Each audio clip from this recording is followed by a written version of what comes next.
Hey, shalom, shalom. Come around the side.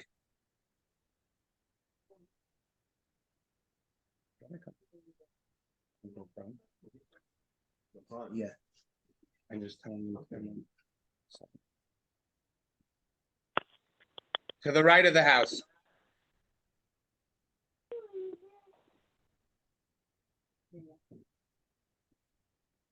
There's somebody dialing in from 437. I suspect if you're calling from 437, Any of the calling numbers are not right, and 1203-569, you're all calling in to hear Rabbi Blausin Halayla Zeh. That program will return tomorrow night. So I'm going to remove them. And 732 Lakewood also, I imagine, is there.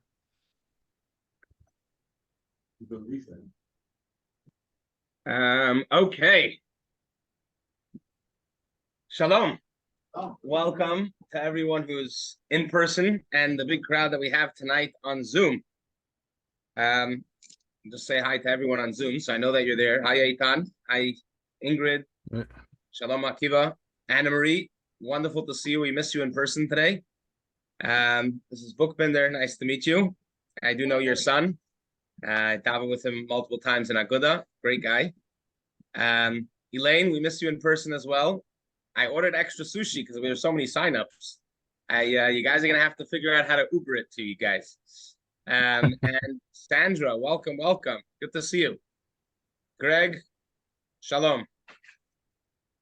With that, we will begin. I'm going to share the screen.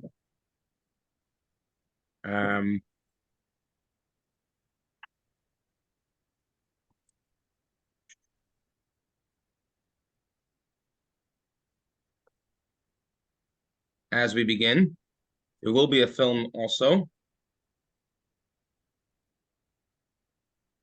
Perfect. Okay, can everyone see? Yep. Oh, it was just a second. I want to share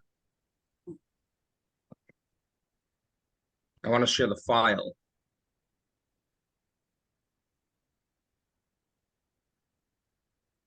So FSOA lesson 3, 2010. So Yeah. where that file is. No. So you can find the location through file up at the top left. Yeah, I'm gonna put it on. Fine. When you go share, there's 3 tabs that open up. And in the second tab, there's more advanced. I think a file is one of the choices you'll have. You'll have content from second camera. You'll have portion of screen. And I think file is one of them.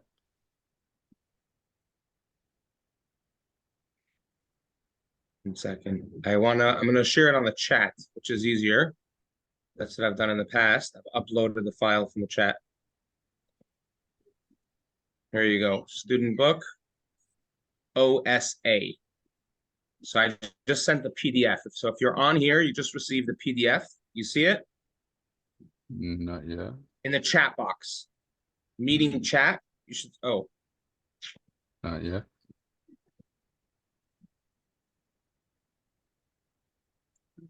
Thank you for everyone's patience over here.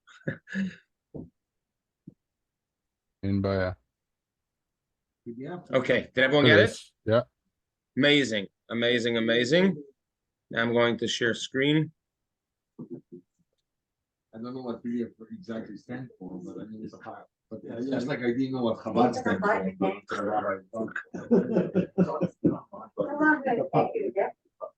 Like JPEG. Everything I send in to a customer, I send in PDF. Okay.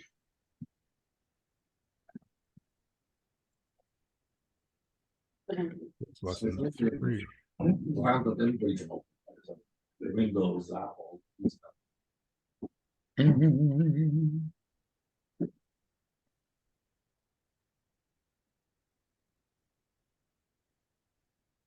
Okay.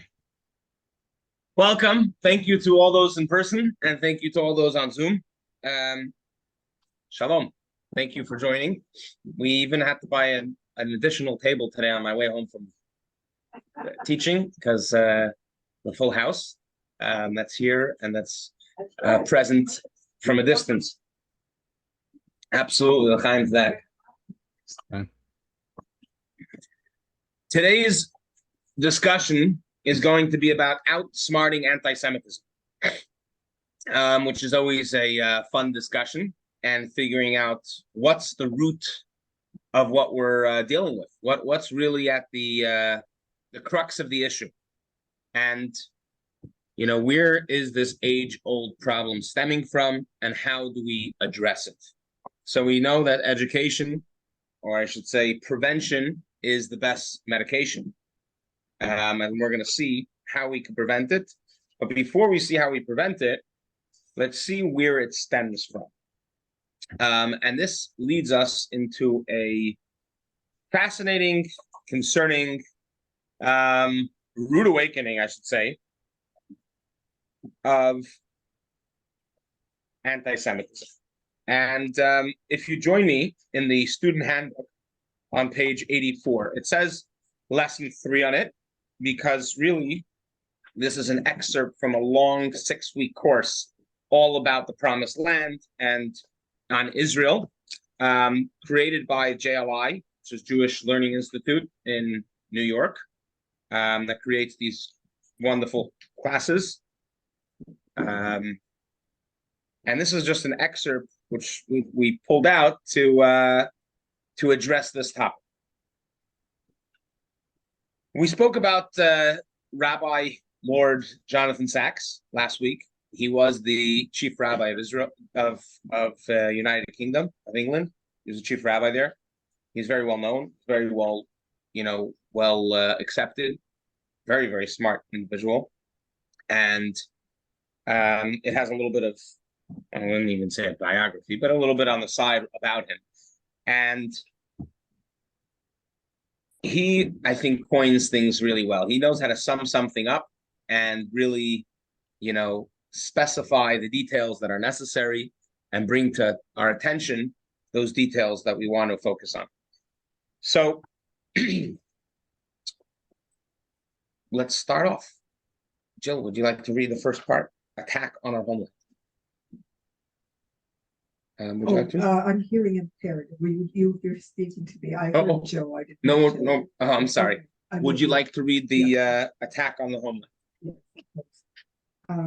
The third segment of this course concerns anti-Semitism as it relates to the state of Israel. It is first necessary to clarify why so much hatred centers on Israel, and to identify methods of distinguishing between legitimate criticism of Israel and anti-Semitism that is camouflaged in the language of human rights. We will also explore a distinction between anti-Semitic movements that exclude Jews and those that invite Jews to their ranks. Information that is relevant to understanding and facing opposition to Israel in the broader context of anti-Semitism. So anti-Semitism, unfortunately, is nothing new to us or to the Jewish people. But how do we detect? So to start, if you're going to counter something, if you're going to be dealing with something, if you're outsmarting something, you need to detect it. You need to know what it's all about first. And then you could, see what's bothering people in order to address it or at least negate it. So to understand what anti-Semitism really is all about, I think, again, over here, Rabbi Jonathan Sacks really coins it very well and a little bit pretty loud and clear. Before we read what Jonathan Sacks says, there's, I want to play this short clip, which will give you clarity, and I'm going to share this with you, both everyone here and elsewhere.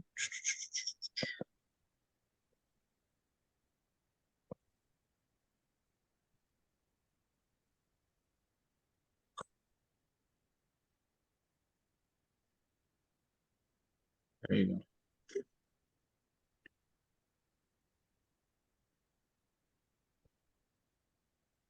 sharing. Start sharing. There you go.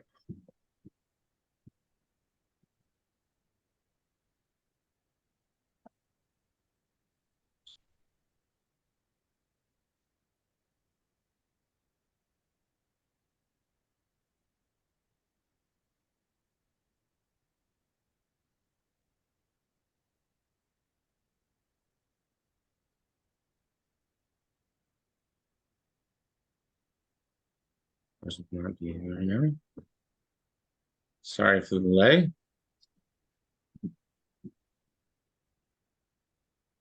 Hey, Shalom. Sorry, Rabbi, did he? Yeah, he just got here last year.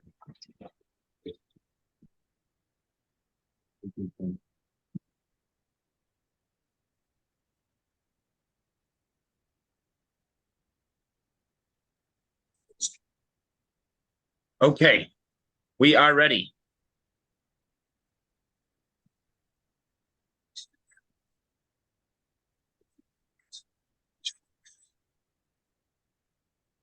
Hey, Rabbi Blotner, when you share the video, you got to share the sound as well. Down on the lower left corner of the share toggle, you'll see share computer audio. Sure. There's a little box you just have to check. Just to let everybody know, have no comment about the content. I'm here merely for the technical support. The content is impeccable.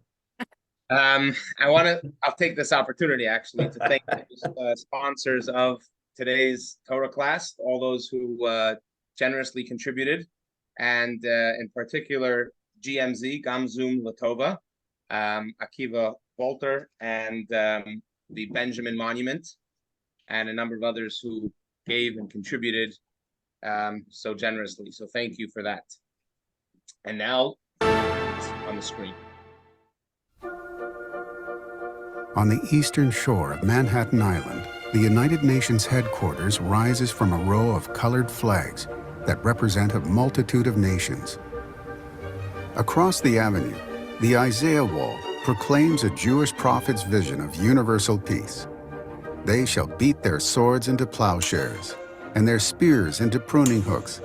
Nation shall not lift up sword against nation, neither shall they learn war anymore. The UN's mission is precisely that, to resolve armed conflicts and to foster global harmony. But inside the august chambers of the United Nations, founded in 1945 as a response to a war-ravaged world desperate for coexistence, Isaiah could have easily found himself the target of virulent condemnation had he survived into modern times. Isaiah lived in ancient Israel that for over a millennia included the territories that the UN considers illegally occupied by today's Jewish state. The Temple Mount that lies at the heart of Isaiah's prophecy is no longer considered by the UN to be the heritage or possession of the Jewish people. Indeed, the tiny country that Isaiah called home has become the focus of the majority of the UN's denunciations and has inspired more censure than all of today's tyrants put together. Iran, North Korea, and other brutal regimes systematically kill their citizens or deny them the most basic of human rights. Israel's northern neighbor, Syria, has murdered tens of thousands of innocent civilians. Apparently, however, that isn't very important in the eyes of the UN General Assembly and Security Council, who continually pass one-sided resolutions that single out and condemn Israel. An overwhelmingly powerful bloc led by the Arab nations promotes a narrow and slanderous agenda meant to isolate Israel. This agenda has met little resistance. The UN's General Assembly votes on 70 to 100 resolutions annually. 15 to 20 of these regularly express disapproval of Israel. From 2016 until 2020, the Assembly adopted 122 resolutions criticizing various countries. 91 of these targeted Israel.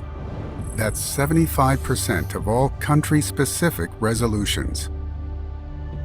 And while 3/4 of this global forum's written rage lambastes the Jewish state, precious few of the most repressive or blood-soaked regimes on earth have received even a single rebuke. Emergency special sessions of the Assembly are rare. During the last 40 years, they've been convened for one purpose only: to condemn Israel. The Assembly's embrace of a terrorist entity has been equally astounding. In October 1974, 14 years before the Palestinian Liberation Organization even nominally forswore terrorism, the Assembly voted to invite a PLO spokesman to take part in its deliberations. This was the first time that anyone who was neither a government representative nor a head of a quasi-state was granted such a privilege. The following year, the Assembly awarded the PLO permanent representative status. A few months later, the UN infamously approved Resolution 3379, branding Zionism as a form of racism. At the time, Israel's UN ambassador, Chaim Herzog, told his fellow delegates that Hitler would have felt at home listening to the UN debate on the measure. For us, the Jewish people, this is no more than a piece of paper, and we shall treat it as such. Since the 1993 Oslo Accords, hundreds of Israelis have been killed and thousands injured by Palestinian terror attacks. During the same period, the UN passed dozens of resolutions deploring Israel, but not one against the terror attacks. Since the 2006 creation of the UN's Human Rights Council, most of the world's human rights abusers have suffered nary a mild rebuke. Israel, on the other hand, is chastised as often as all of the rest of the countries combined, and in terms more condemnatory. At the Council's every meeting, a topic billed as, quote, human rights situation in Palestine and other occupied Arab territories is raised as a separate agenda item, while the remaining totality of mankind constitutes a single other point on the agenda. From 2006 to May 2021, Israel was condemned in no less than 94 Human Rights Council resolutions. During the same period, Syria was condemned 36 times, North Korea 14 times, and China has been spared condemnation altogether. Even within the walls of the UN, the absurdity of its anti-Israel bias is fleetingly, partially acknowledged. In September 2006, UN Secretary-General Kofi Annan conceded. Supporters of Israel feel that it is harshly judged by standards that are not applied to its enemies. And too often this is true, particularly in some UN bodies. In August 2013, UN Secretary-General Ban Ki-moon reflected on Israel's treatment at the UN. There are some bias against the Israeli people and government. In December 2016, he told the UN Security Council, A disproportionate volume of resolutions, reports, and conferences criticizing Israel. One of the more telling comments came inadvertently in November 2013, when a UN interpreter failed to silence her microphone as she addressed her colleague. I mean, I think when you have 5 statements, not 5, but like a total of 10 resolutions on Israel and Palestine, there's got to be something. C'est un peu trop, no? I mean, I know it's yes, it's right, but it's not there's other really bad happening. Nobody says anything about the other stuff. Apologies. Okay, I understand there was a problem with interpretation. Israel is not larger than 8,019 square miles in total. It is the Middle East's only functioning democracy and champion of human rights. It is a world provider of humanitarian disaster relief and medical, agricultural, ecological, scientific, technological, and security innovations. But when seen through the lens of historical UN bias, the overwhelming majority of all the world's evils and all of the world's ills belong to the tiny Jewish homeland in which Isaiah spoke his vision of swords being beaten into plowshares.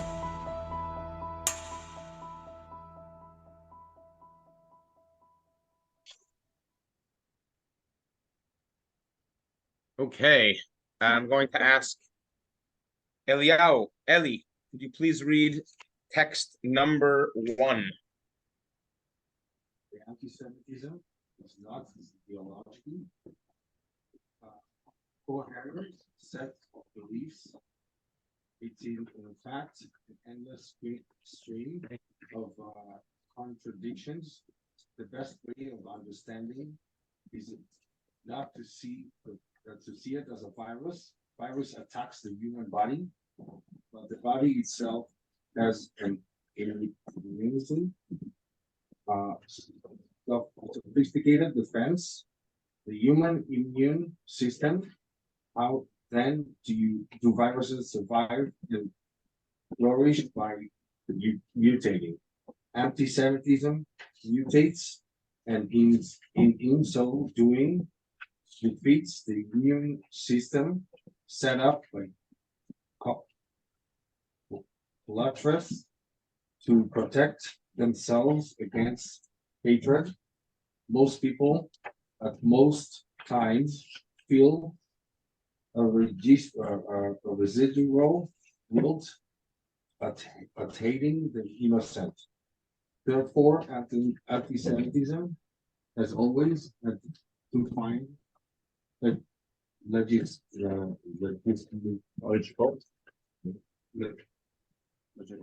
legitimation in the most prediction source of authority at any given time. In the first centuries of the Common Era, and again in the Middle Ages, this was religion. That is why Judeophobia took the form of religious doctrine. In the 19th century, religion has lost prestige, and the supreme authority was now silence. Racial anti-Semitism was TLI based on the sciences, social Darwinism, the idea that in the society, in the nature, the strong survive by eliminating the weak, and so-called sophisticated study of race. By late 20th century, science had lost its prestige, having given us power to destroy the life of Earth. Today, the supreme source of legitimacy is human rights. That is why Jews or the Jewish state are accused of the primal sins against human rights: racism, apartheid, ethnic cleansing, attempted genocide, and crimes against the body. So ultimately, Rabbi Dr. Lord Jonathan Sacks, he really sums it up. He studied this and he realizes something very, very clear, that anti-Semitism is like a mutating virus. And, we've all become in the past couple of years, experts, or at least we think we are experts on viruses. And we realize there's such a thing as mutation and how it could grow and mutate, because the body is created so complex that it fights viruses, and viruses figure out how to maneuver around the immune system that God gave us. And ultimately, he sees this interesting observation, and he says that anti-Semitism will usually try to find a legitimate claim and just build on it. They say every joke has a little bit of truth. A joke is not a joke if it's purely, humorous. It has to have some truth to it. As Shalom Seth. As I have a friend who says the opposite. He said every joke has a little bit of joke and the rest is true. So Anti-Semitism in earlier years, it was religion. The Jews are the evil people against the religion of the times, which that was, Christianity, and then it became Islam. Those were some superpower religions of the time. Then slowly people got sophisticated and decided that, it's a little bit more than that. There's science now, when there was a scientific breakthrough. So now, Torah and belief in Judaism and the Judaism must be against science, which obviously isn't true either. But there, certain things that might seem that there's discrepancy. So great, let's jump on the bandwagon. And Jews are evil because they're against science.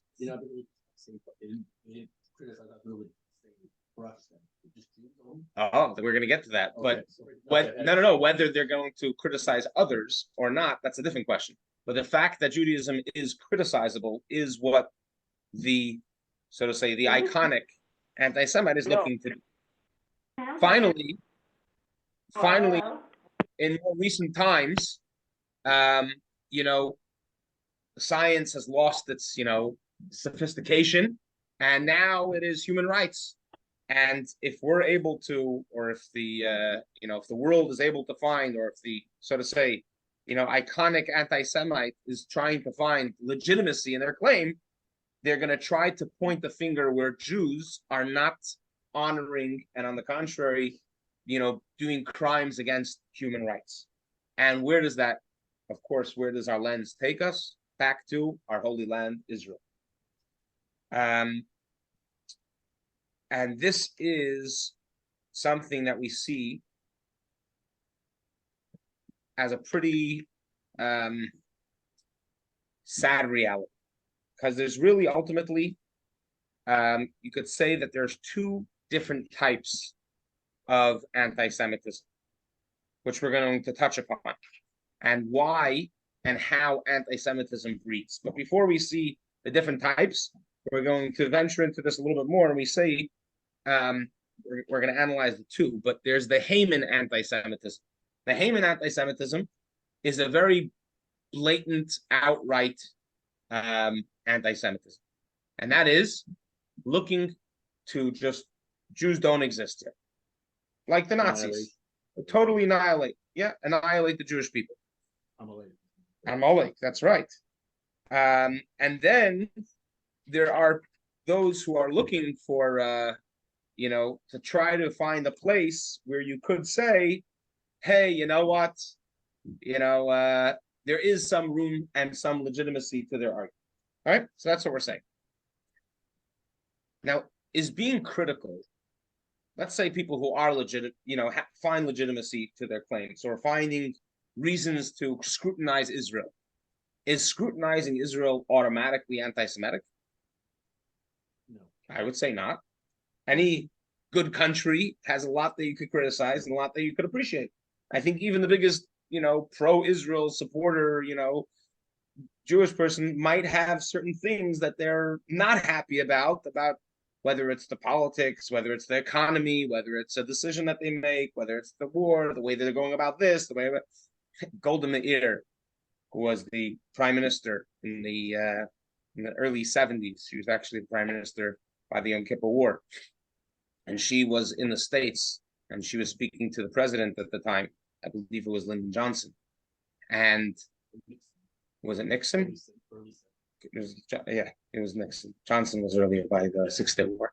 It was Nixon, and he was conversing with her, and he was trying to push a certain agenda. And he tells her, trust me, I'm a president of 20 million people, states at that time, 50 million. I know a thing or two. So she said, thank you. And he says, so I'm the president of 40 million people. She says, and I'm the president of 2 million presidents. Because every single person in Israel and any Jew around the world feels that we have an opinion or things like that. So to criticize Israel per se is not necessarily you won't necessarily classify that as anti-Semitism. So the question is, where do you see when criticism is starting to be anti-Semitic? And you could even see in this, I think I might have it. I'm not sure if I'm looking at. In this figure 3.2, you see pro-Israel yet critical. So there was a study made, and that generally there was 32% of people generally are pro-Israel and supportive of current Israeli government policies. That's only 32%. 35% are generally pro-Israel, but are also critical of some of the current Israeli policies, government policies. And then 25% are critical of many of the policies, and then a very small are generally not pro-Israel. So from the pro-Israel people that were taken in this this Melman group, this poll, you see that people are critical of Israel, but that doesn't mean that they're anti-Israel. Yeah, you could be critical but yet pro. But this is just touching the iceberg, the tip of the iceberg. When do we see, and what's our litmus test to see when something is anti-Semitic? This was brought up by a very, very interesting medrash that was brought up in Kehelis Rabbah. And this medrash says the way that you could tell when something is anti-Semitic, or if it is just, has issue with this practice. Let's see exactly what it is. It's called double standards. When one is treated different than the other. When it's noticeable that it's not the activity that you're blaming, because there's going to be others with that same activity that you have no problem with. But when a Jew does that already, it's a problem. So let's see. Double standard text number 2. Amit, would you like to read? We can show the statement that way or against rights of the circumstance. Even Chabad service that is right to celebrate, serve Shabbat. Duly then they create the Jewish people, their God will exact punishment from you. Hadrian was no friend of the Jewish people. He was very brutal. And he put to death many Jewish people. This was following the Bar Kokhba revolt. This was very early on. Yes, soon after, like 100 years after. And Hadrian was going down. Right, before then. And Hadrian was going down at the Jewish people. And an anonymous writer sent him a letter and told him this. Said, what do you mean? Your claims of why you hate the Jewish people are not true. You keep on saying it's because of this, it's because of this. It's not because of this and that. And he brings a proof. He says, he made laws, Hadrian made laws against circumcision, against Shabbat.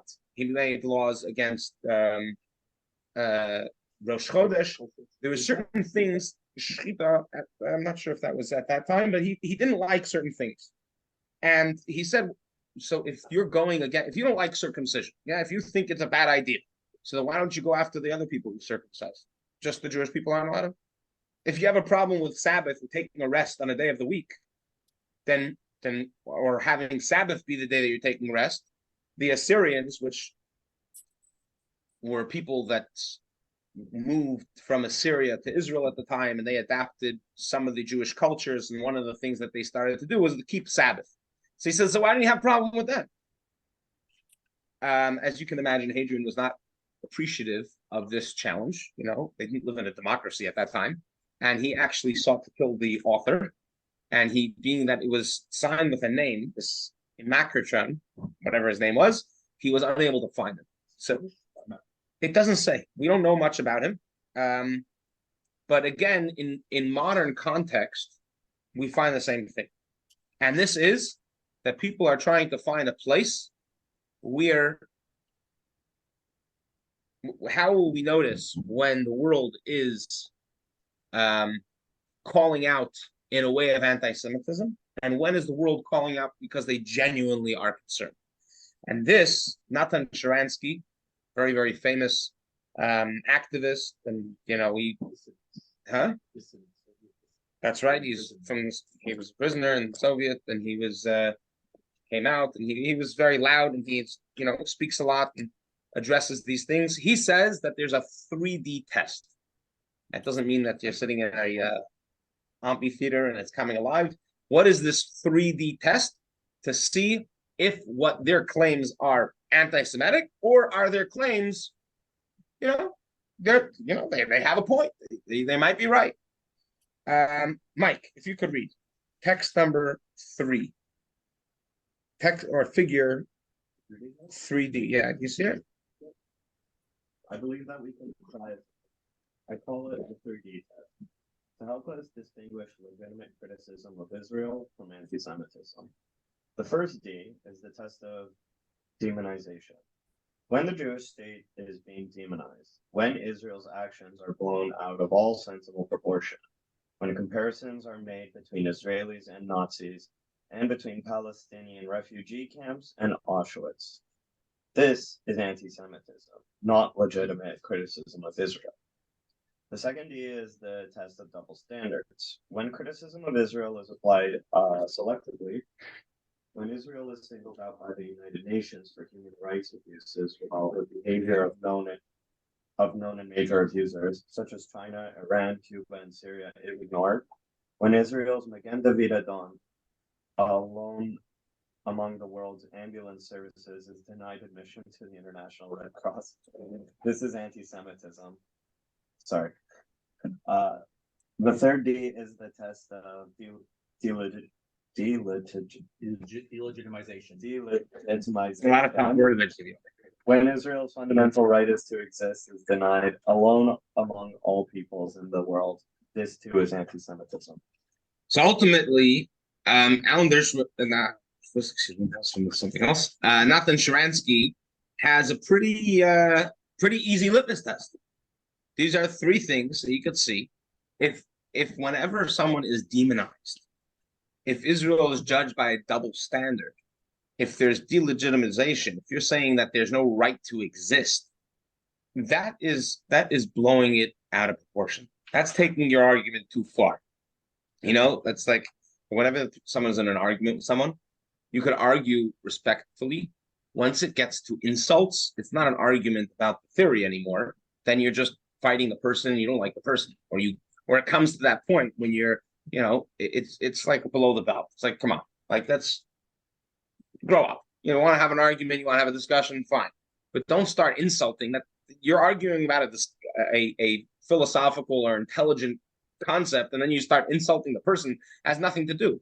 So this is where we see, when is Judaism being scrutinized unfairly? Now, why is this so important to notice? And what does it make a difference? Who cares if someone is, trying to disguise their anti-Semitism, or if someone straight up doesn't like Jews? So this is something called, there's 2 types of anti-Semites. There is a Haman anti-Semite, Purim anti-Semite, and there's a Achashverosh Chanukah anti-Semite. Now this has its own course we could discuss, but Antiochus, thank you. Antiochus anti-Semite, which is Chanukah anti-Semite. Thank you for keeping my good. The coffee hasn't kicked in yet. Yeah, I had a lot of coffee. I should say the 3rd coffee hasn't kicked in. But what's the difference? What's the difference between Purim and Chanukah? We just came from Chanukah. The difference was Haman was an equalist. He believed in equality for all Jews. Every single Jew should be killed. He didn't know ifs, ands, or buts. He wanted annihilation in English. He didn't care what rank, what style, just get rid of them. Okay, that's very, very blatant. That's very obvious.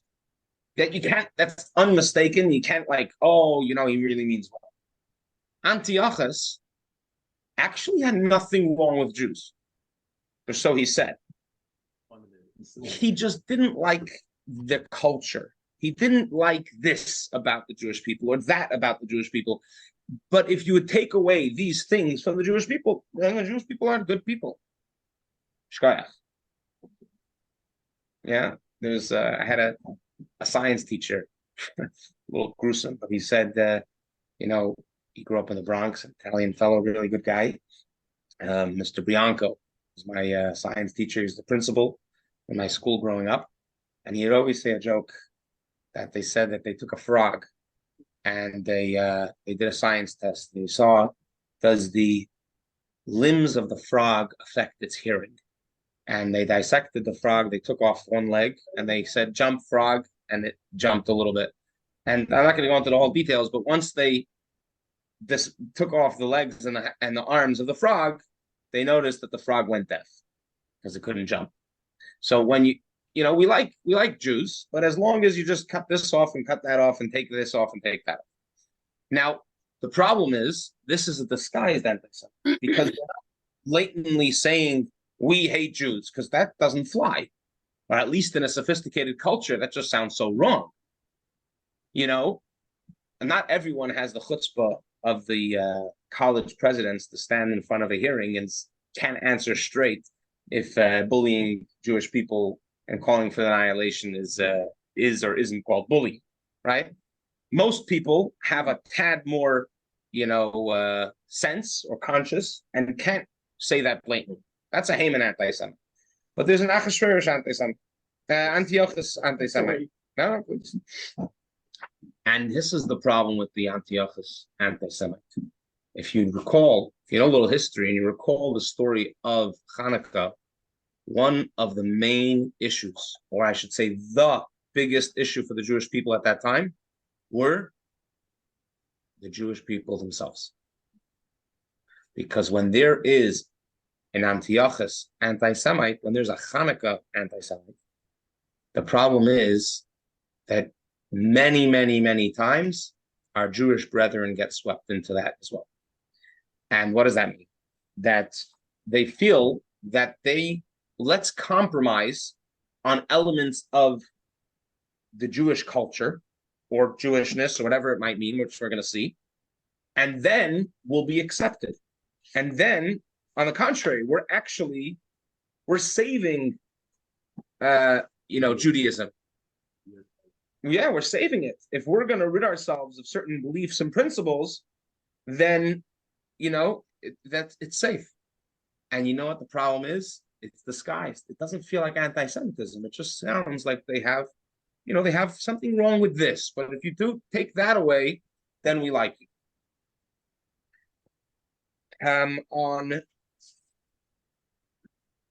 the two forms of anti-Semitism by Dara Korn.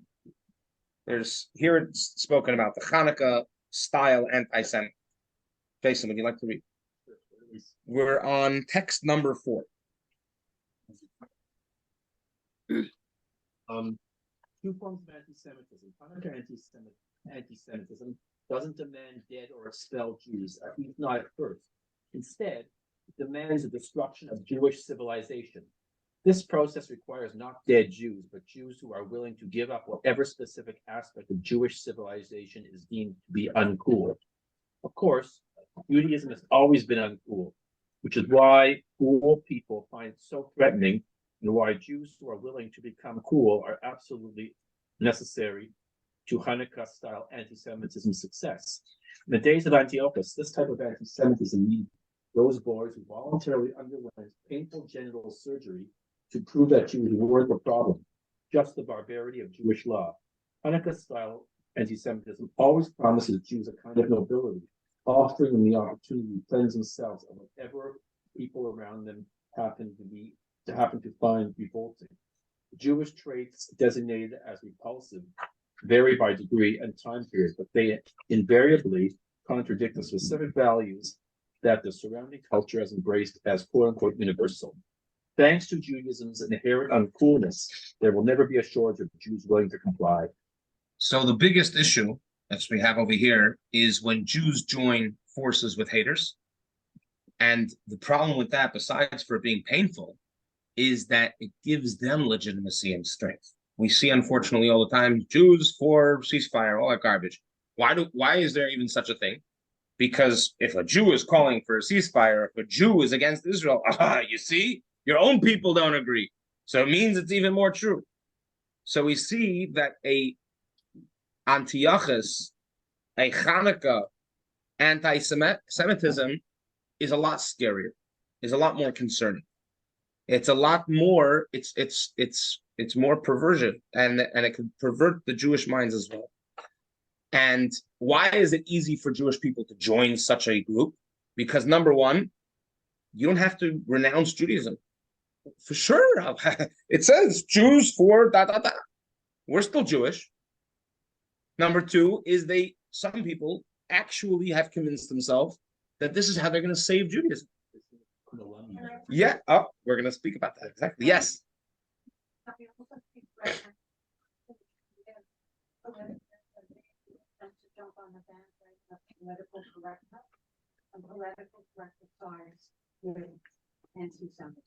That's exactly it. The human rights, the whole notion of human rights and blaming it on that. Because originally political rights started out as being for good things. Exactly. It's true. And finally, it sounds, as you said, it sounds sophisticated. You know, I'm cultural. I'm well accepted. I'm not, old style. I actually don't agree with Judaism, and I'm a Jewish person that doesn't agree with Judaism.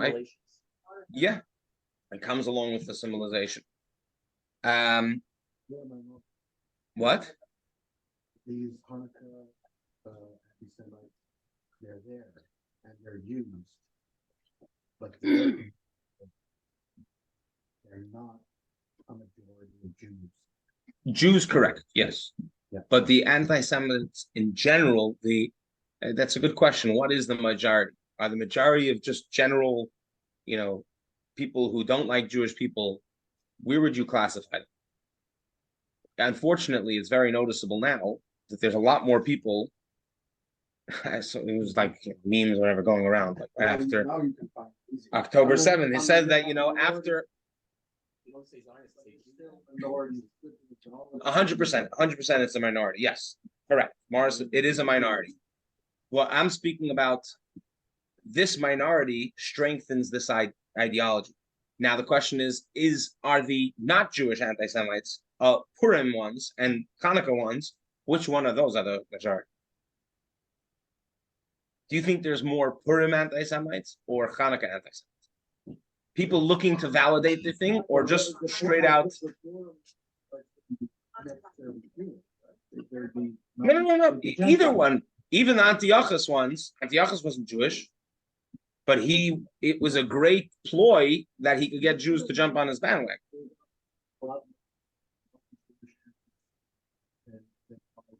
A million percent. But the Purim ones and the Hanukkah ones, some of them are the non-Jewish ones could be classified in two different categories. Ones that are Purim, ones that are Hanukkah. Question is, which is more? No. I think what you're trying to say is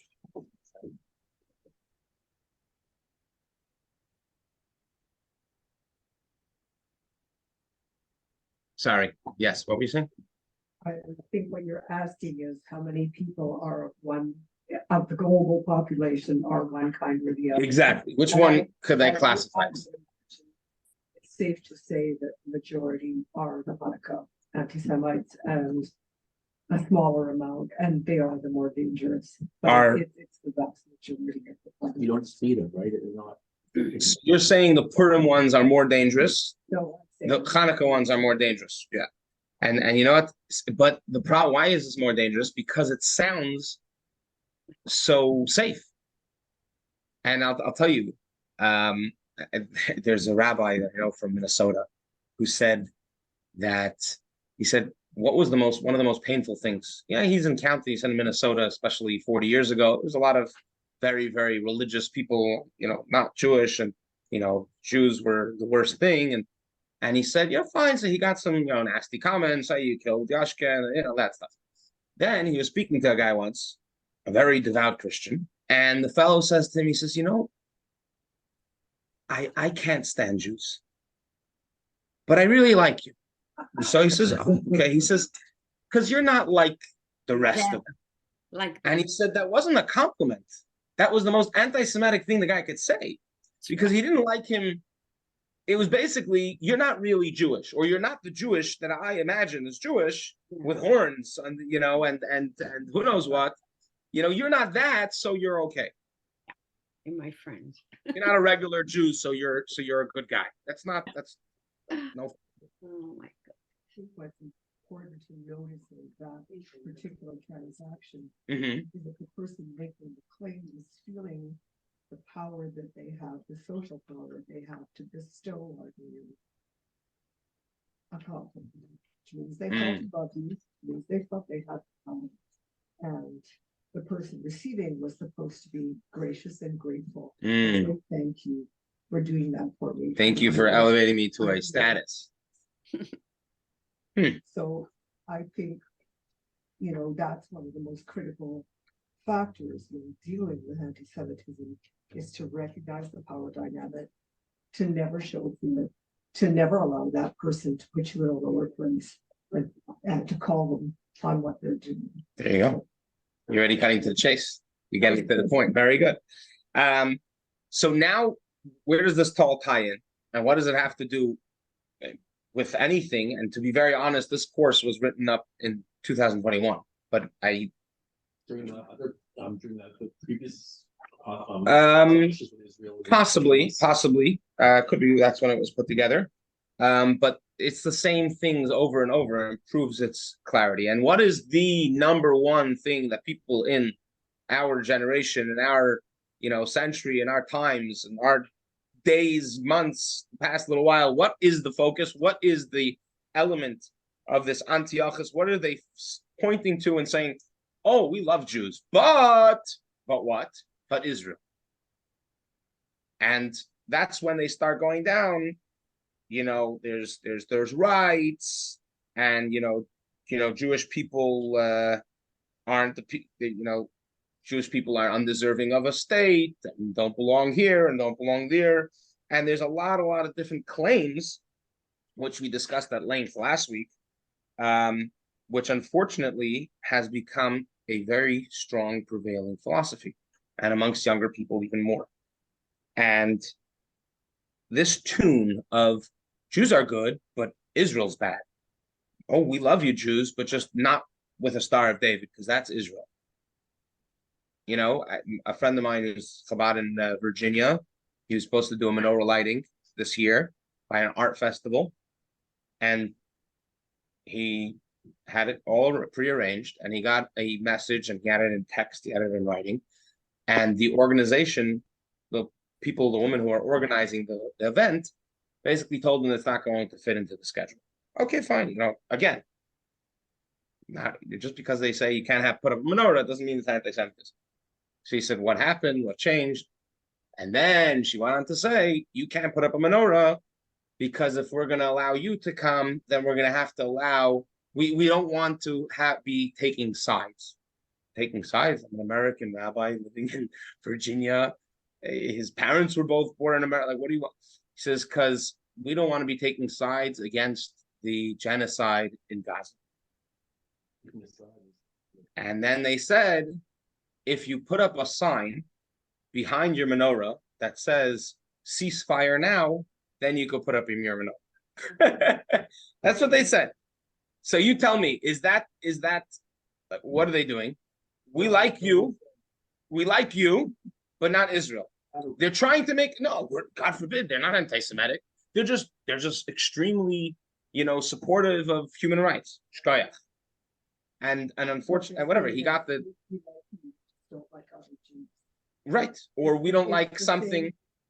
That was another group of people taking support immediately and through the system like that. 100%. And what I'm getting at is, unfortunately, this is where other Jews end up joining, because they feel like, yeah, they're not against us. Did they ever say that they hate Hanukkah menorahs? Absolutely not. They're even ready to have us participate. Okay, you have to denounce Israel. Fine, you have a lot of problems with them either way. That's like saying, I'll take you and I'll invite you. You're a nice guy, or you're a good person, but just change your last name. that last name, your parents, your family, I can't stand them. Just change your last name. If you're going to change your last name, so you're basically admitting that you really don't come from good stuff, but you need to melt and bend to other people's understanding. So we're going to just brush through right now the claims of the Jewish ownership and call it rights, not whatever it is, rights to Israel, which we discussed at length last week. And the way there is good news. The good news is the advantage that a Antiochus anti-Semite, or especially I should say the Jewish people that are joined the anti-Semite movement of the the Antiochus Hanukkah anti-Semites. The good news is the difference between them joining and them against is education. All they need to be is educated. A Jewish person that joins this type of, now you're shaking your head, you're saying it's not going to work. So I'm going to say it's not necessarily the difference between them. Not necessarily could you educate this individual who has joined, but the difference between one who has joined and one who hasn't joined is their education, is their upbringing and their education of what Israel is and what Judaism is. And you disagree. Let's see for a moment. First of all, if people would understand, and 95%, God was saying last week, if you ask any of these people protesting, they don't even know what they're protesting against. They're pro for. They don't know any information. They're just joining. Exactly. It's like, BYOF, bring your own friend, and like just come with the BYOF, bring your own flag. Like that's what it is. But it doesn't have legitimacy. So if we would be able to educate, or if people are able to be educated about what and how what is our ownership to Israel, that would already, debunk a lot. So we started last week and we discussed and we criticized some of these, but the common arguments, which are an argument as well, is number one, the Jewish ownership of Israel due to the international law, is that Israel was given to the Jewish people, period. So we discussed, there are elements that could be argued on that, but the Ottoman Empire, when it was dissolved after World War I, and Palestina was given to the British to mandate. Why was it given to the British? But it was given to them to create a Jewish state. That's what's written. That's why it was given in the Balfour Declaration. That's why this area of land was given. Ultimately, Britain did not make just the Jewish state. They actually split it in half and made an Arab state and a Jewish state. What? Whatever it is. But they made Jordan and they made Israel, a Jewish state and an Arab state. Yes. Mm-hmm.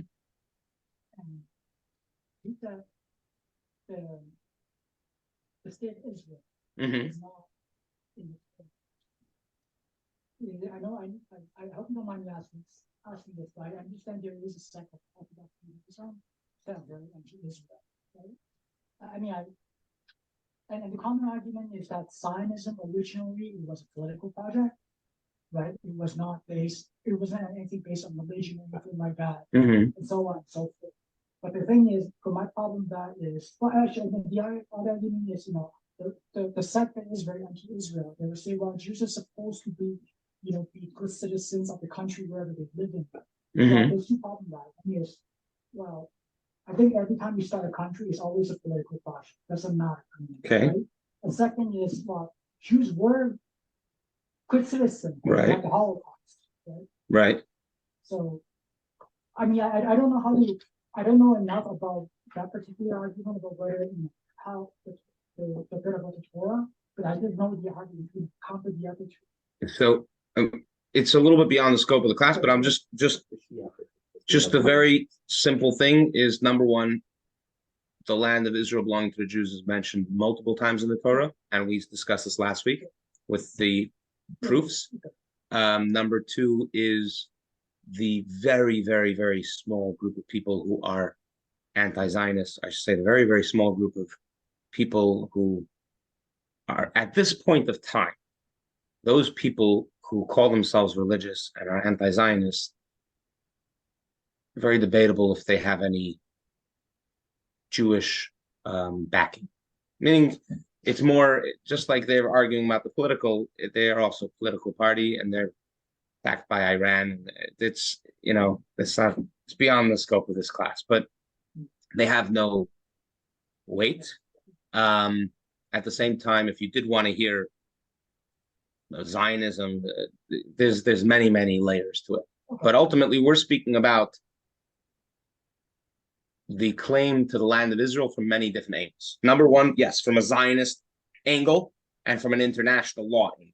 That's number one. Number two is Jewish survival, which is also was one of the Zionist claims, that Jews can't, you know, the Jews have been stateless and powerless, and, you know, we've been just thrown around. We don't have any place to call our own. Finally, the claim of history is that any self-respecting historian will tell you that Israel always did belong to the Jewish people. There are counter arguments, and I want to read, because you said education is not everything.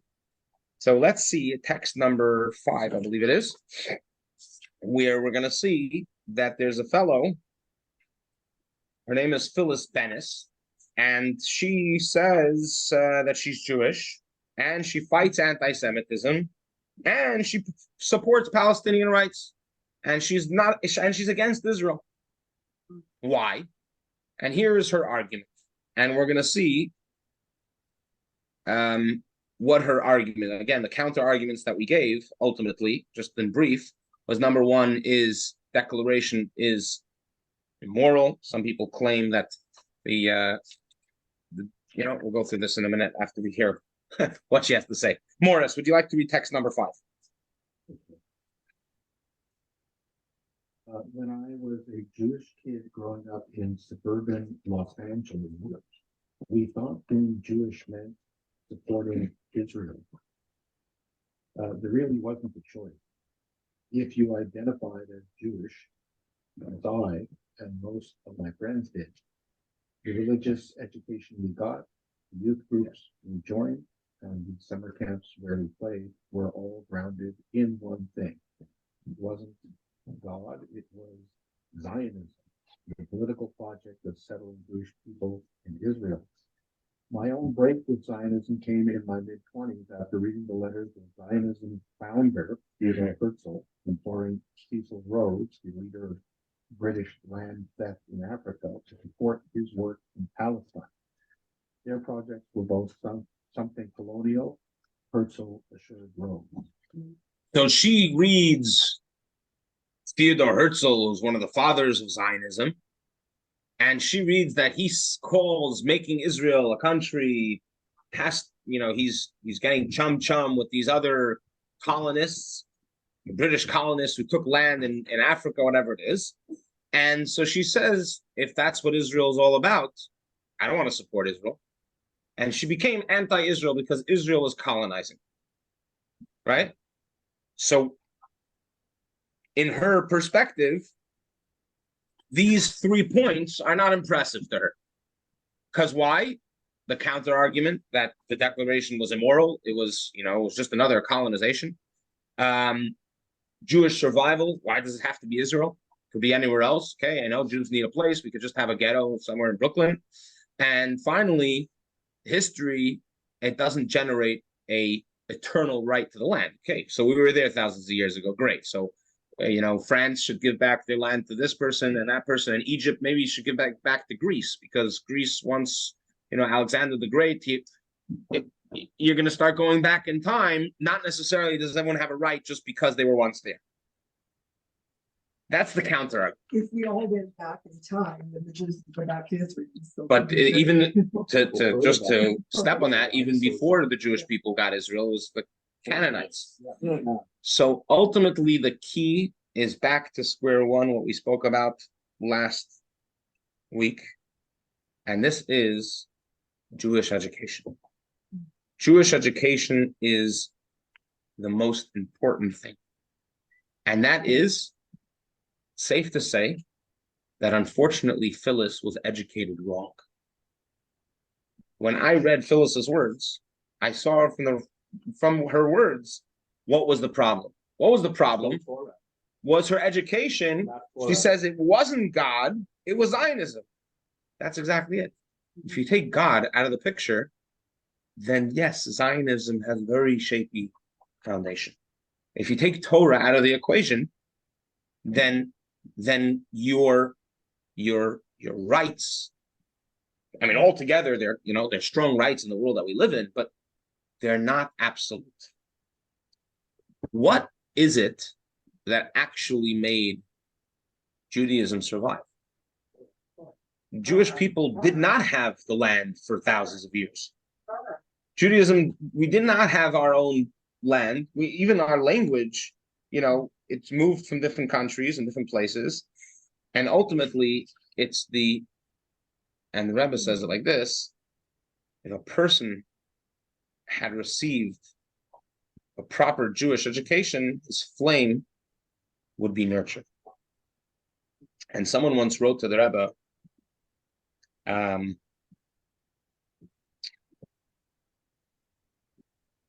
like this: the Rebbe's perspective on everything was super idealistic and very positive. And someone wrote to the Rebbe about someone who came into a synagogue to help with a minyan. They needed a 10th person for a minyan, and there's a fellow who came inside the synagogue. And this person came in and started reading a newspaper.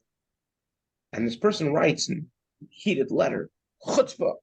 This person, who does he think he is, comes into the synagogue, instead of joining the minyan, he's reading a newspaper. And the Rebbe, in his classic style, turns the whole story around. He says, wait a minute. He says, look at that. That's beautiful. This Jew has a soul. He has an inner flame. He stopped whatever he was doing to come and sit inside a synagogue. If he was only educated to appreciate what a synagogue is and to appreciate what a minyan is, he would have also joined. But that was lack of education. He was uneducated. But he still has that soul. That's what got him to join the synagogue to begin with. And the application and the conclusion that the Rebbe draws in this letter to this individual, the Rebbe writes, this is how imperative, this is how important, and this is how necessary Jewish education is. And educating people on Jewish values, children especially, and the youth in particular, but anyone, making sure that we nurture and we nourish our neshama. We have a neshama. And we could see very clearly that Phyllis's education was flawed. Unfortunately, she didn't receive the education that she could have got, and her appreciation for the land would have been very different. Now, to go, Jill, to go with her now and to argue with her and to bring up these points could be very challenging. It could be, but if she would have got this education and realized that it's rooted in faith in God, like a proper education, then her lens of seeing the world would potentially be very different. And this is where in the Torah does it say, where in the Torah does it speak about our ownership of Israel? So we spoke about it last week, the very first Rashi, right? The Rebbe says the difference in perspective. It's the same thing you're looking at, and the question is, according to your education, of how you're going to see it. We touched upon this again at length last week about the ownership of Israel. In the very, very first Rashi, the commentator, Rabbi Shlomo Yitzchaki from Germany, Worms, he lived in Troyes, France, Troyes as we call it, it's Troyes, France, in the late 1100s. And he writes the very first thing, why does the Torah begin with the story of the creation of the world and not with the first mitzvah? It's to tell us this. And again, I'm just recapping what we discussed last week. It's to tell us that it's God's world. God was the one who created the world, and he is the one who chose to give a piece of his world that he created to the Jewish people. And that is in text 6, but again, we discussed it at length last week. and I'm going to continue on. And that is that this is an eternal gift. This is an eternal gift, and this argument is really what we could hold on to. This is ultimately the strongest argument that we have, is that the land of Israel was given to us by God. So you might have problems with, you might have real issues with the way that it was established in 1948, but it wasn't established in 1948. It was a lot before that, and it was eternal. Even though the Jewish people had left Israel for a number of years, that was temporary. And where do we see that it's eternal? We see that God says it clearly in Genesis, in text number 7. Robert, would you like to read text number 7?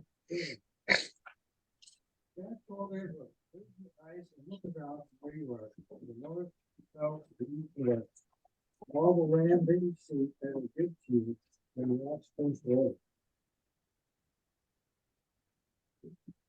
That's it. Yeah. Pretty straightforward, right? Correct. He said to look over, but this is even before. Yeah. And then he said again to Moses. And ultimately, if you believe in the Torah, and the Torah and God are meaningful, are exciting, are relevant, it's part of your education,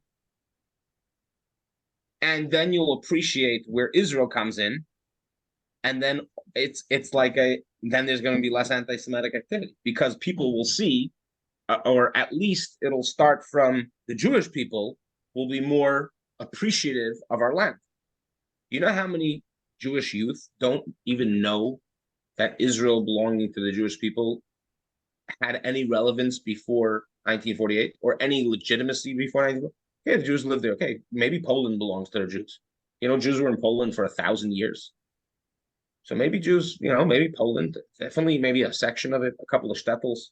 Unfortunately, it's very apparent that Poland does not belong to the Jews, and they're not interested in Jews, right? But what does belong and has always and remains, and that is our holy land of Israel. And the foundation, I think,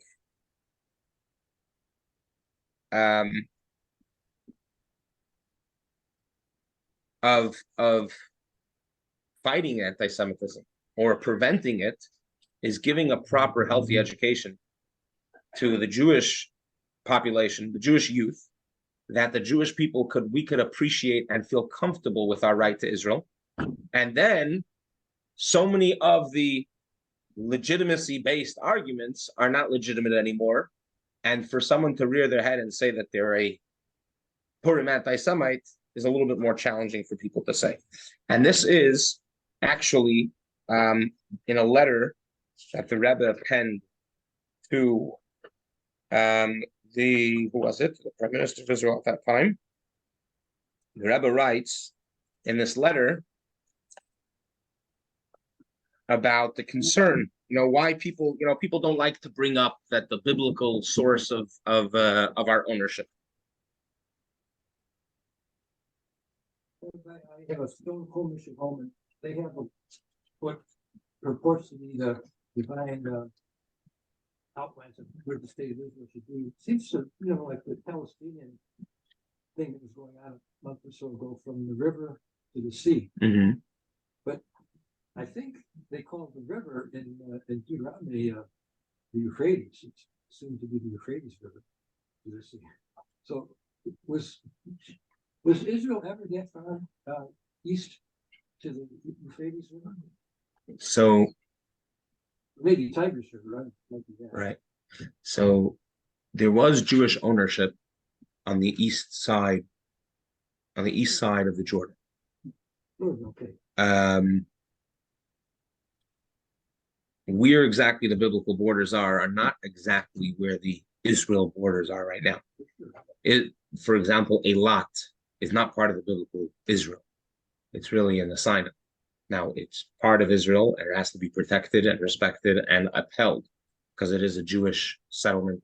I don't like to use the word settlement. It's a Jewish place, and it belongs to the Jewish people right now. And there's no ifs, ands, or buts for its ownership to be denied, and that's a security discussion more than a biblical discussion.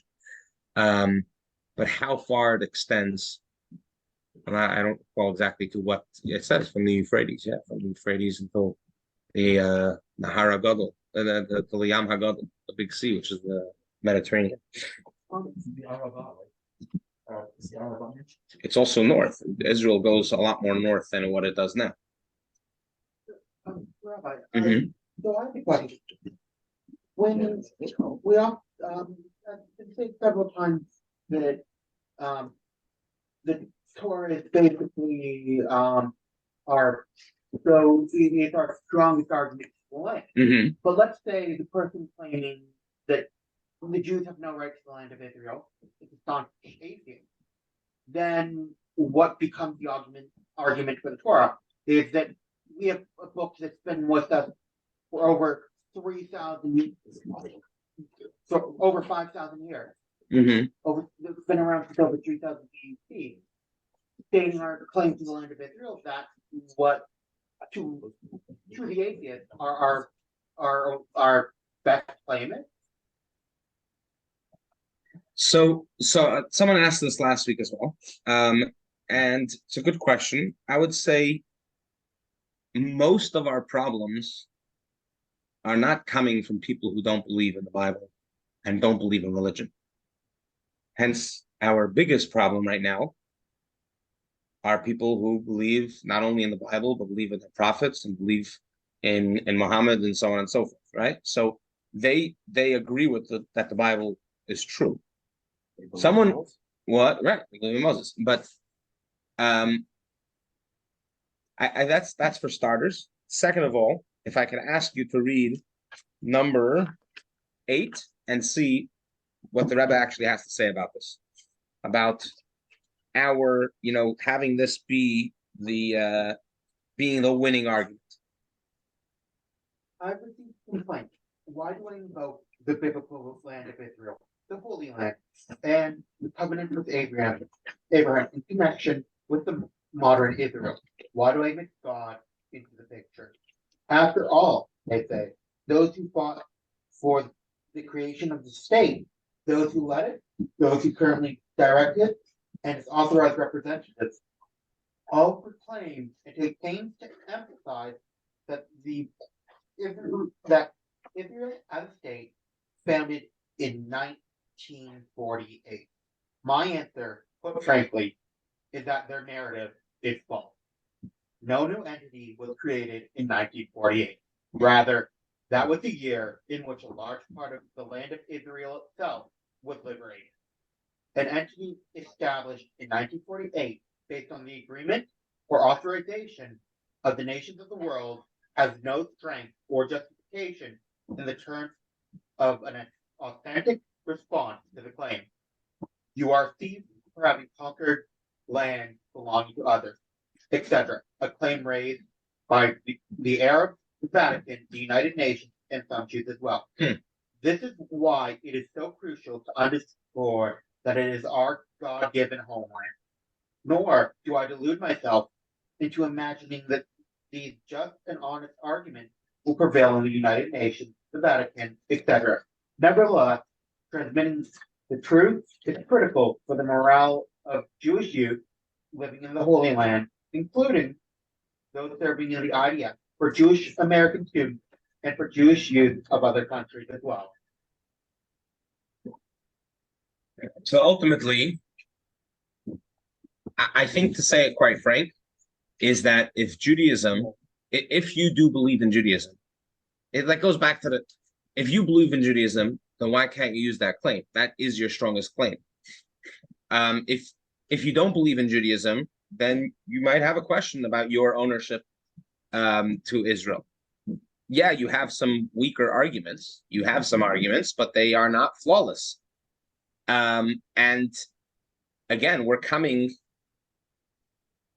as someone who believes in the Torah and as speaking to people who we believe and hope that they also embrace the truth of the Torah. Now, we discussed this also yesterday, is what really bothers people about Israel. So let's say the Jewish, like with all arguments aside, right? And maybe I'm getting myself into hot water for saying this, but like, okay, great. So you know what? You have some good reasons why Israel should not be in Israel. Okay, back to the double standards thing. There's millions of countries, there's tons of countries that shouldn't be where they are right now. Why aren't people making this crazy big deal? What do you have with Israel already? Their strength, their prosperity, so you know, and the Jewish part too. That's not canon. If it were weaker, and they might like more at the beginning, like there was more sympathy, but then later as it became stronger. You're saying they're supporting the underdog. But unfortunately, throughout history, we've seen that isn't true. That if Jews were prosperous, then you're the bankers, you're owning the world. If Jews were poor, you're the scum of the earth, you're ruining our planet. We can never do anything right. So what do people have so obsessed over Israel and over the Jewish people? And in particular, why is it displaying itself with Israel right now? Well, one of these might be in Islamic belief, the Quran at least said that I heard this say that Islam, which means that once a piece of real estate has become under their suzerainty, that's it. They never go back the other way. Now, the Iberian Peninsula is someplace that used to be dominated by Muslims, now it's not. So why don't they go take over Spain? Well, they were doing a lot of bombings there years ago, not that many years ago, too. In Spain and Portugal and Gibraltar, that whole area. They feel that it's there. It was there, so it's always there. But it seemed to quiet down. Beyond this, they're not going to take that over. Because the only people who truly stick up for Israel are the people of Israel. Because Israel is an easy target. Well, it's to them an easy target. Because by and large, not a lot of other countries, and not a lot of non-Jewish people will stick up for Israel, will fight for it. And that's the simple truth of it. It's a convenient, easy target. Easy, maybe easy in the fact that the majority of the world is not going to stick up for it. As they say in Talmudic terms, Hagufa kasha. Why not? Why is that the case? Yes. I believe that I've come to believe over the years that the root of this hatred really does come from the fact that in the Jewish culture, on a per capita basis, there's an emphasis on educating their own. Jewish people educate their children. They place a very large importance on this. And on a per capita basis, I don't believe that it is so in other cultures, especially in the culture that seems to hate us the most. On a per capita basis, education is not emphasized as much as it is in the Jewish religion. What that leads to then is that the Jewish people end up being more successful because that's what education does lead to. It leads to a more successful life. And then what happens is that the less successful, instead of looking at themselves and educating, getting to work, it's easier to hate on people that are. That's for me a big source of what it is. Can I? Yeah. Exactly what I was trying to failing today. Yes. Can I augment this? Sure. There's a fundamental difference between the way Jews raise their children and the attitude that we have to the Christian and Islamic world, and actually the Buddhist and Hindu world. When we raise a child, we say, what a clever child, what a smart child. This child has this great ability. You are marvelous because you could do these things. What a Christian or a Muslim or many others will say is, what a good boy, what a good girl. You behaved, you followed a rule, you were very, very good. They grow up with feelings of moral superiority. Your self-esteem becomes linked to feeling like you are very, very good, that you have the good ideas, the right ideas, the best ideas. So you enter the world constantly feeding your self-esteem with, am I very, very good? Do I have good opinions? Am I politically correct? Mm-hmm. And where for the Jew, we go forward with what were my achievements, and your self-esteem is linked to that. It separates us enormously from the rest of the world. Mm-hmm. And we're always looked at, because why, are you money grabbers? Why were you so interested in your achievements and what you, and we take on their feelings. I don't know how many people in the room have experienced it, but we will take on feelings of shame about our achievements when we are faced with the rest of the world. So you might want to say, well, I've done this, I've done that, but you don't want to say it, or there's always in the back of your mind a little bit of shame or guilt for having done it. This is the racism that we live with. Mm-hmm. But is that what you were? It makes us fundamentally very different from the rest of the world. And so I agree with you, but I think this is a root cause. Mm-hmm. And I don't know what you do, because when you look at the rest of the world having raised their children linked to their feelings of moral superiority, and this is a really dangerous place to be, because if your self-esteem is linked to how good you are and that you've always been good, it will be very hard for you to move away from a bad opinion. Mm. If you started to do something that was wrong, your whole self-esteem will collapse if you were to make something wrong. So it's a really complex place to be, and it's a very hard thing to do. Balance. Judas, is that what you were? Oh, I just have a little bit of an insight. I think it's actually more primitive than our education. I think it's visceral, beginning back in biblical times, because we have an unshakable connection with the quarters for our food, and we know our identity, and nobody else in the world is like that. Right. We have a moral compass that's very, very strong, which I think is connected. I think that breeds that. We lose our names. We are, all of the things that kept people being Jewish since the Exodus is what has sustained us throughout history. And that is unshakable. And people they don't get it. And, there's fundamental differences in the way that we see the world. Christians believe in original sin. We don't. Like our whole world view is totally different. So this is exactly, so in one word, what you're saying, which we feel sometimes uncomfortable saying, the one word is Torah. Yeah. Which again, hey, why? What do you mean? Torah. So let's ask, why is Torah so dignifying? It's exactly it. So why should Torah, be an answer to the nation? Why is it strange, so to say, to start with the term that, we belong, Torah is what gives us the rights? How is that claim strong? How, when you're going to stand in front of the UN and say, thank you so much for being on our side when you were, not anymore, but our ownership of Israel has nothing to do with you, my dear representatives of the UN. It has everything, to do with God. Gave it to us in the Torah. What's the proof? Where do you see that? How do you see that that's the strong answer? Maybe the Jewish connection to Israel is something else.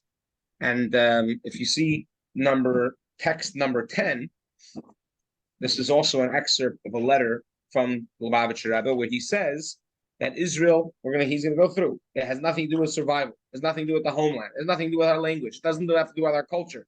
Ultimately, what has kept us as Jewish people surviving? Judith, would you like to read text number 10? Text number 10, it's on page 101. Mortality? Mm-hmm.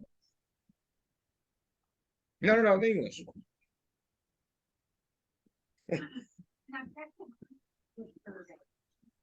Long history of our people who have not bring to light the reality that our survival information was not the result of material loss, which is Even during the most prosperous times under the United Monarchy of King Solomon, the Jewish people, as well as its country, were materially insignificant by comparison with contemporary world empires such as Egypt, Assyria, and Babylonia.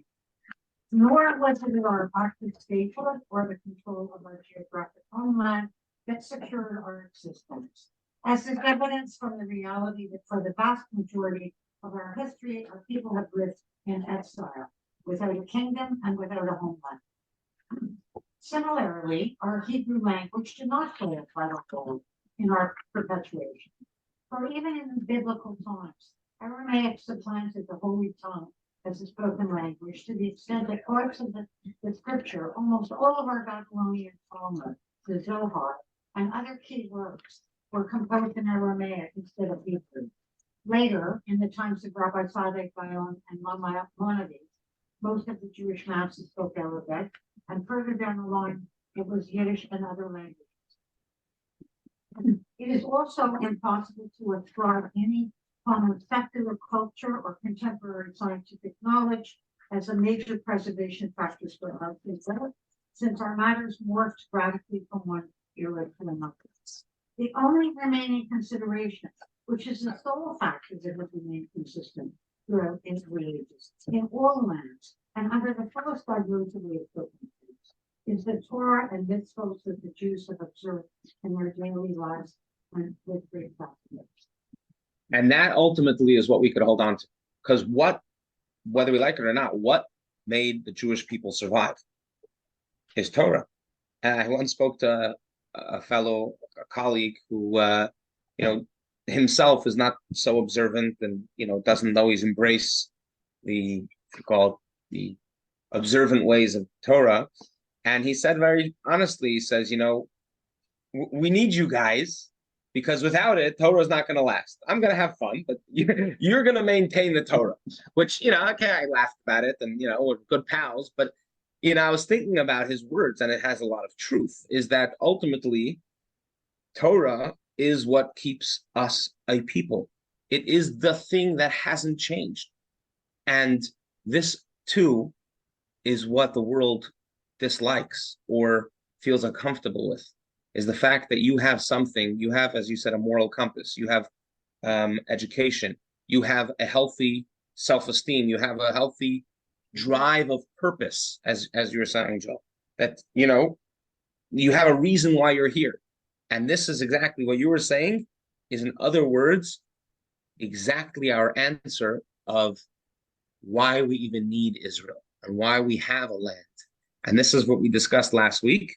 And this is ultimately the entire focus of Judaism. And that is, just a second, that is to take the physical world and the godly revelation that happened on Mount Sinai and blend them. And that's something that no one else could get. And in essence, it's spoken about, it says that it's a halacha, it's a law, that Esav sona liYaakov, that Esav means the non-Jewish nations as a whole despise Yaakov, Jacob, the sons of Israel. That is the natural, the hard wiring of an anti-Semite, is that they can't stand Judaism. Now, if you want to understand a little bit or appreciate what's at the crux, the Rebbe says the reason is an underlying subconscious discomfort that the non-Jewish world has of Jewish people. What's behind the claim that you're too successful? What's behind the claim that you have too many doctors? What's behind the claim that you have too many congressmen? What's behind the claim that you're too powerful? What's behind that claim? Behind that claim is that if you're Jewish, and if Judaism is all about holiness, and Judaism is all about spirituality, it's all about God. You said God, Torah, all these wonderful things would sound very floaty. Then stay there. How do you have the right to be so present in this world? How do you have the right? That's not what you're about. I thought you're godly. I thought you're spiritual. I thought you're holy. When you're going to light a Shabbat candle, the not Jewish world, I'm not an individual, the anti-Semitic rhetoric says, how dare you take the physical world, the physical match, and make it holy and own it? How dare you take a piece of land and say, this is our nation, this belongs to us? Land belongs to you. You're supposed to be holy. You go sit in the synagogue. You go to the ghetto. You have your own place. Land, a physical place, a country to be yours, to be run in your society, like in the way that you want. Put on tefillin, take leather that could have been made for a leather bomber jacket, which is nothing wrong with, and cut it into strips and wrap it on your hand and pray to God. You are taking the most physical things, and you are owning it. You're stealing it from us. You're stealing it from us, non-Jews. Again, we're not speaking about specifics, right? Obviously, thank God, we all have good friends that are not Jewish and that are friendly. We're speaking the anti-Semitic, genre and feeling, and those who do have this feeling, their whole issue that they take issue with, whether they're going to say it or not, whether they're able to orate it or not, whether they're able to even put it on the, it's a subconscious thing that Jewish people are taking over the world. And we are. Every mitzvah that we do takes over the world. We are elevating. Now, our taking over the world and they're taking over the world is a little different. I remember, with the Rabbi always encouraged people to do mitzvahs and change the world. So there's a chant that, that we're going from nation after nation, we're conquering, and it's about going out and opening a Chabad center and conquering the nation, obviously in a positive way. It doesn't mean, now putting up, Chabad owns the place.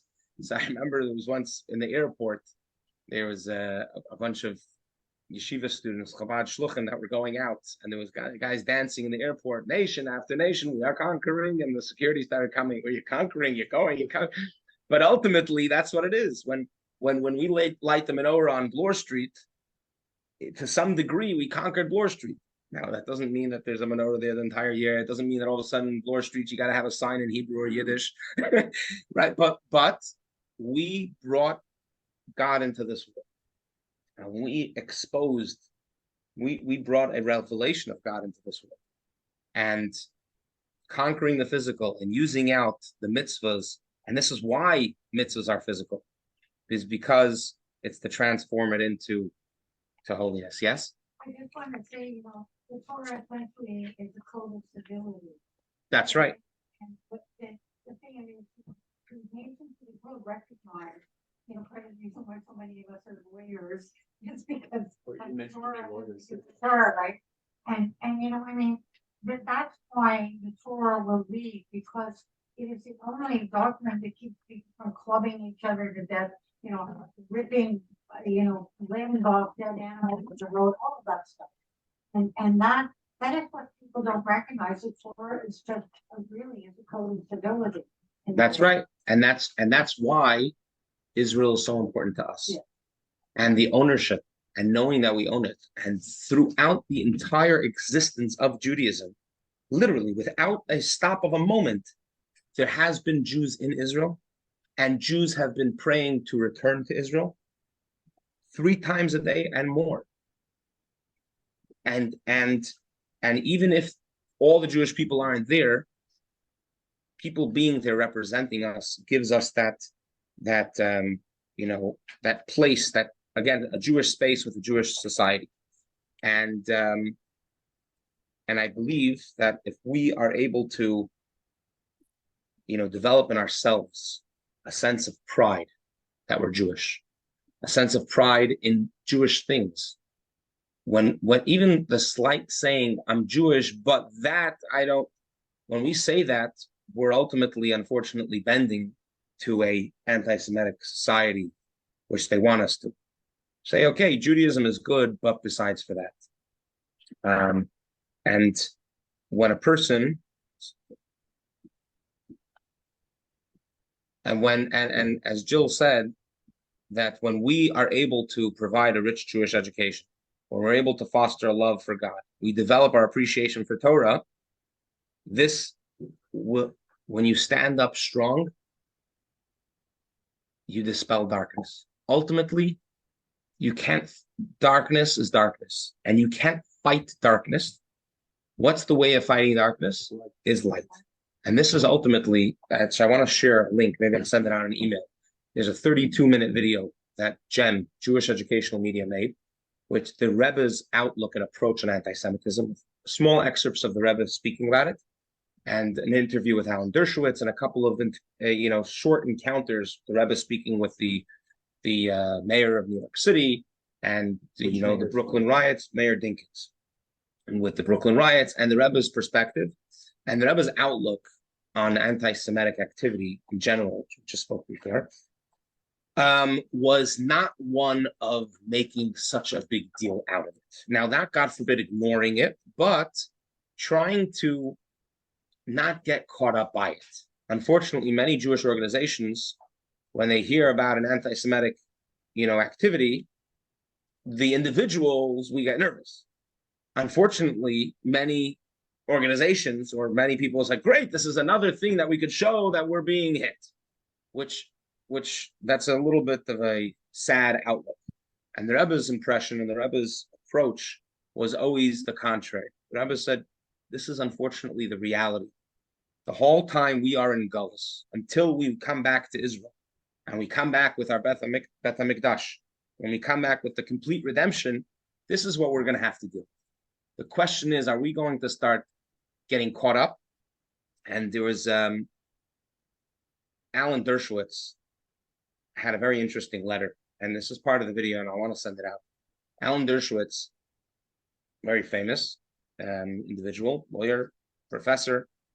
He wrote a letter to the Rebbe when his contemporary, there was a person, Mr. Helms, I think his name is Jesse Helms, was a very, very, very staunch conservative. Alan Dershowitz, Southerner. That's right. That's right. And he was very, very strong. He was everything against what Alan Dershowitz held. He was very anti, all the, progressive and liberal and more left-wing, progressions of the United States. He was an old-fashioned and he was against it. And Alan Dershowitz writes a letter to the Rebbe, a very strong disapproval. And he says, this was, I don't recall what year, maybe it was in the late 70s.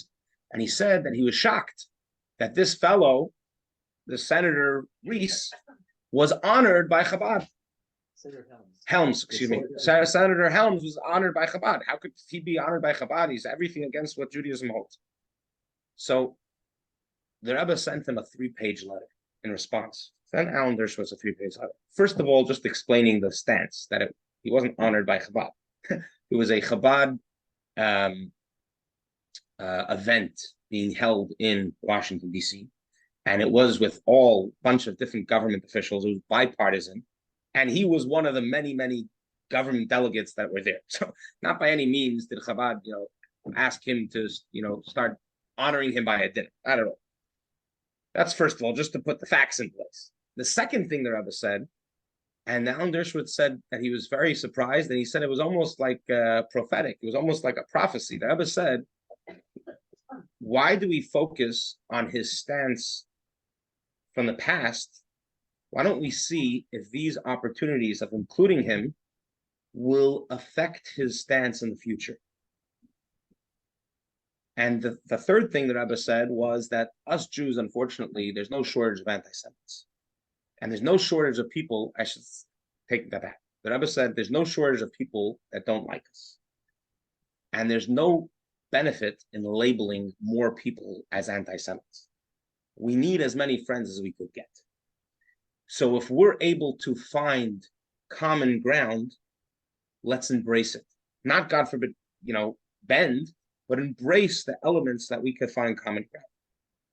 And Alan Dershowitz says that this really changed his perspective on things and how to like mitigate and how to work with other people from different wavelengths, different opinions, different social or political parties, that we could work together bipartisan on certain things that we do agree on.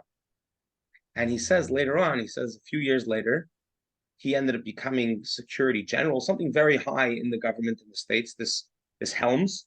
And he said he was from one of the strongest supporters of Israel. He said he changed a lot of his perspectives. And he said, Alan Dershowitz says he attributes it to the Rebbe, so to say, including him in. And that was the Rebbe's approach, is that when there's something negative, don't shut them out.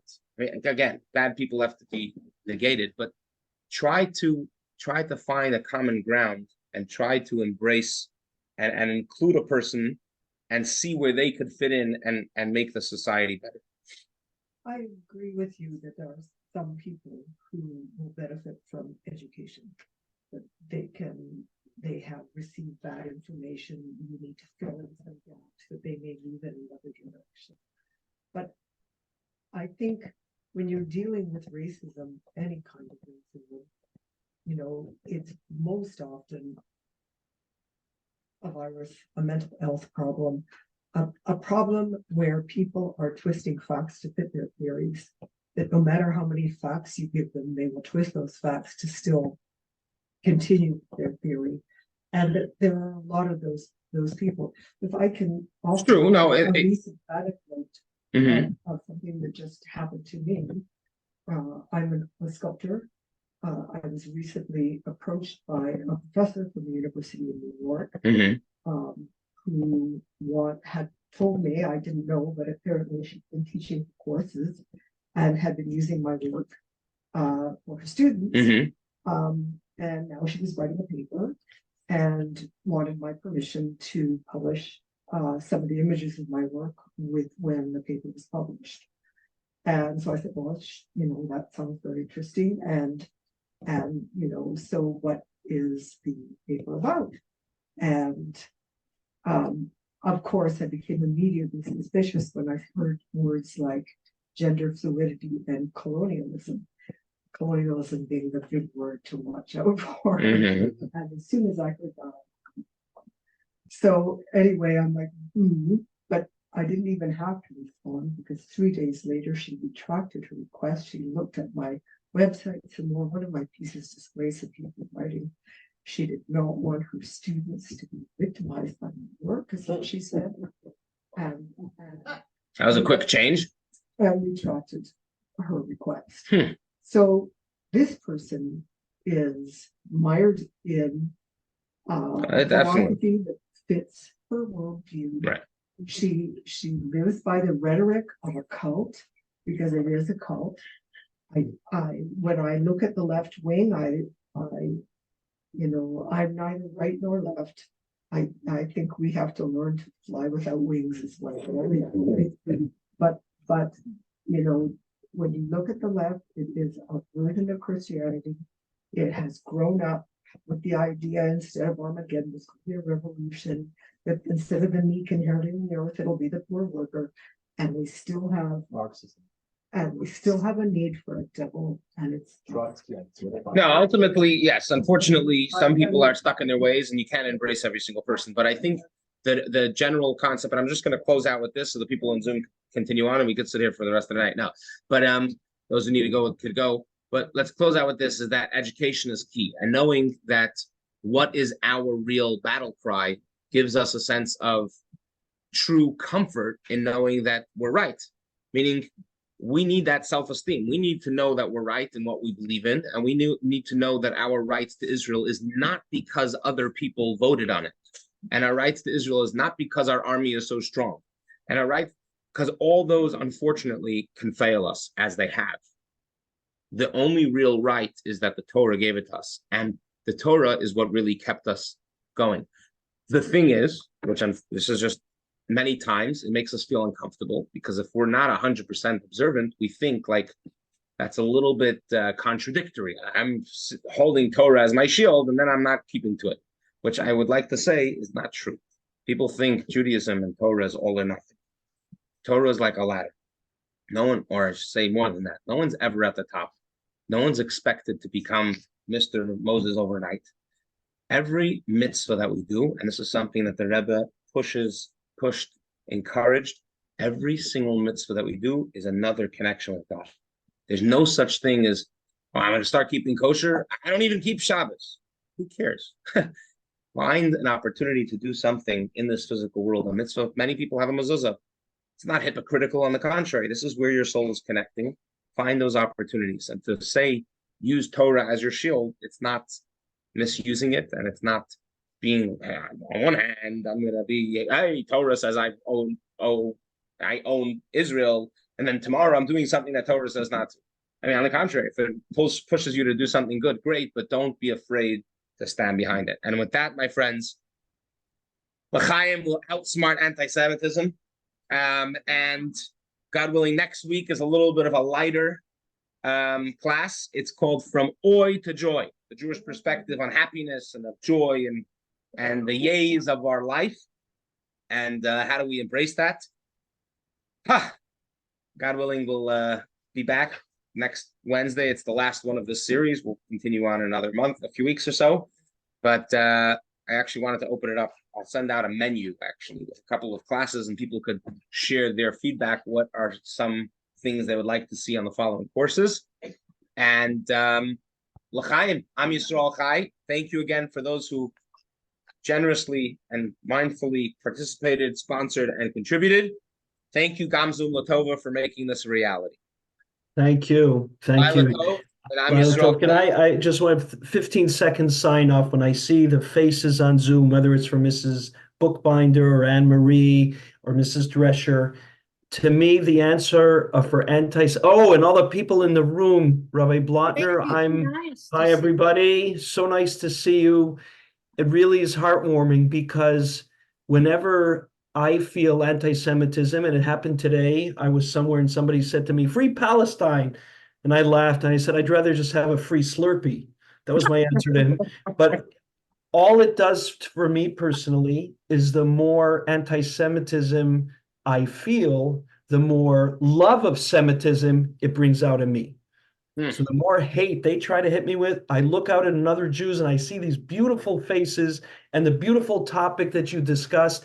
And all it says, you want to hate me? I'm just going to love my fellow Jew more. It's like the little kid who always tells his mother, I hate you. And what does the mother answer? I love you. I love you.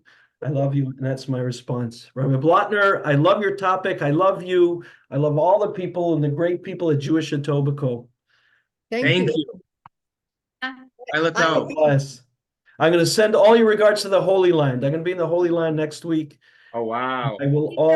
I'm going to put a note in the Western Wall between rock number 7 and 8. You know me, I'm because I'm in the rock business, I give each one a number. Why number 7? Identify the difference between the stones. So I'm going to put a little note for Jewish Etobicoke. You're in a little bit of a different rock business, but listen, God bless you. We should all be rocking. Yes, go ahead. Can I ask a question? Can you hear me? Yes. Why between 7 and 8? I'm curious. Oh, that was just being funny because I was just making the humor about that I give rocks names because I'm in the rock business. That's all. Yeah, but number 7 is good, is lucky. 7 yeah, that's true. Number 7 and 8 is, but that's for another topic. Good night, everybody. Good night, Robert. Good night, all of you. I wish I was there. It's so much fun there too at the Suzanne. Je te fais une grosse bise. Aussi, okay.